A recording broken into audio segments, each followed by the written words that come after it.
Hello बच्चों, let's read this question. The question says the molecule which has zero dipole moment is right.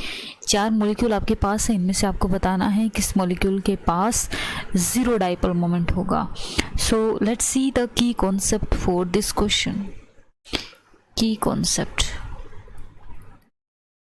According to difference in charges, according to difference in charges, dipole moment is created. So you can understand one by one. जैसे आपके पास molecule है, एक आपका Cl है, ये इस तरीके से बन सकता है राइट. तो डाइपोल मोमेंट इज बेसिकली क्या है, जो मोर इलेक्ट्रोनेगेटिव एलिमेंट होगा उसके पास मिलेगा आपको नेगेटिव चार्ज, जो पॉजिटिव एलिमेंट होगा उसके पास होगा पॉजिटिव चार्ज. कार्बन और क्लोरीन की बात करते हैं तो इलेक्ट्रोनेगेटिव है, ये इलेक्ट्रो पॉजिटिव है.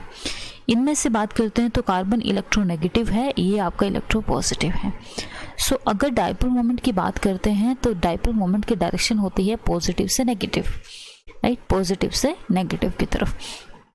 तो सेम आप देख सकते हैं कि जो इस तरीके से, मतलब इसमें कोई कैंसल आउट नहीं हो रहा, आपका डाइपोल मोमेंट इंक्रीज हो रहा है. सो यहाँ पे डाइपोल मोमेंट आपका नॉट इक्वल टू 0 है. सेकेंड मॉलिक्यूल की अगर हम बात करते हैं NF3, तो ये होगा आपका पिरामिडल शेप इस तरीके से. तो लोन पेयर का जो डाइपोल मोमेंट है बेसिकली वो होता है कुछ इस तरीके से, और ये इलेक्ट्रोनेगेटिव एलिमेंट है तो ये इस तरीके से होगा आपका.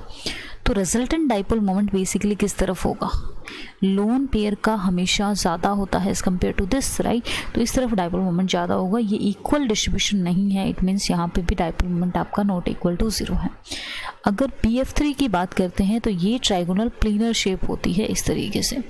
तो यहाँ पे क्या होता है, इन दोनों फ्लोरीन का जो डाइपोल मोमेंट है वो एक रिजल्टेंट होगा, ऊपर भी एक रिजल्टेंट है, तो it will be equal to 0. So यहाँ पे अगर ClO2 की बात करते हैं तो वो भी कुछ इस तरीके से होता है राइट, इस तरीके से. यहाँ पे भी आपका डाइपोल मोमेंट जो है that is not equal to 0. So only आपका जो BF3 मॉलिक्यूल है उसमें आपका डाइपोल मोमेंट जो है वो इक्वल टू 0 होगा. So your option number C is correct. I hope you understood this concept. Thank you so much and all the best.